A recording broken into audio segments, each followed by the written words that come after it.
Қайырлы күн баршаңызға, сіздермен ләззат. Бүгін сіздермен бірге өзбек халқының ұлттық тағамдарының бірі машхурда, яғни қазақша маш көже деп аталады. Яғни бұны көбінесе оңтүстік халқы көп дайындайды.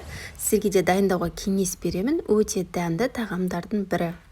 Ең әуелі бізге ет қажет болады. Кез келген етті қолдансаңыздар болады. Мен жылқы етін қолдандым. Барлығын ұсақтап турап алатын боламыз, дәл видеодағыдай. Егер етсіз жасағыларыңыз келсе, етсіз де өте дәмді болады. Етсіз де жасап көруге кеңес беремін. Және де бір дана пиязды да ұсақтап турап аламыз. Және де қалауыңыз бойынша қызыл, жасыл, болгарский қолдансаңыздар болады. Ол міндетті емес. Сәбізді де барлығын ұсақтап, төрт бұрышты етіп турап шығамыз. Қалауыңыз бойынша картоп қоссаңыздар да болады. Міне барлығын алдын ала турап дайындап алдық. Енді кішкене ғана майға, қызып тұрған майға етімізді салып, етті жақсылап бірінші қуырып аламыз, қызартып. Еттен соң артынша пиязды салып, пиязды сарғыш түске енгенше, оны да жақсылап қуырып алатын боламыз.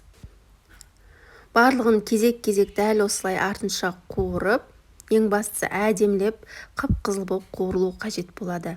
Артынша жаңағы сәбізді, тәтті болгар бұрыштарын салып, бір ас қасық томат пастасын салдым. Қып-қызыл етіп қуырып аламыз.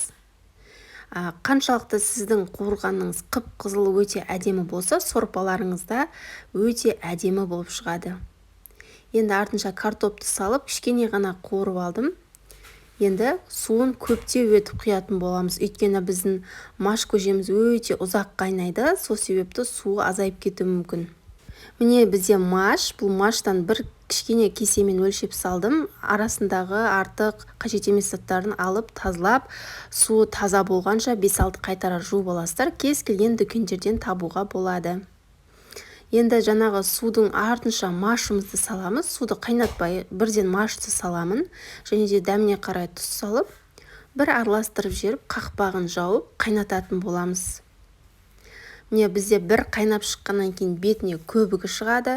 Сол көбіктерді алып, реттеп алатын боламыз. Мен өте жиі жасаймын бұл тағамды, өйткені біздің отбасымызға өте қатты ұнайды. Сіздер де міндетті түрде жасап көріңіздер. Көп уақытыңызды алмайды. Жай ғана салып, қуырып қойсаңыздар, ұзақ уақыт қайнап, өте дәмді әрі пайдалы тағамдардың бірі болып шығады. Міне көбігін алып, бір қайнап шыққан соң, баяу отта осылай ақырындап қайнататын боламыз. Оған дейін біз бір кесе, кіші кесемен тағы да күрішті алып, жақсылап жуып, тазалап жуып алатын боламыз. Алдын ала дайындап қойдым.